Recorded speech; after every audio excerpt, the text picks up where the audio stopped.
Lord, salamat at ginising mo ako sa araw na ito. Lord, I thank you for this brand new day.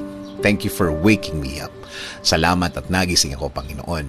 Maraming salamat sa napakagandang gising ko na ito. Tatanggapin ko po ito as another form of blessing. Humihingi po ako ng patawad, Lord, dahil minsan hindi ko nakikita ang kagandahan ng umaga at araw. Hindi ko nakikita ang mga bagay na ibinibigay niyo sa akin. Mga bagay na dapat maganda ang effect sa akin. Since na sa problema ako nakatingin, di ko po ito lahat nakikita. Kaya ngayon, Lord, mas magkukonsentrate ako sa mga biyaya niyo sa akin.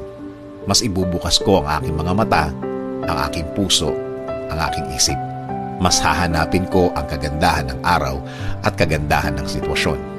Sa ganda ng mga bagay na inilalagay niyo sa aking buhay.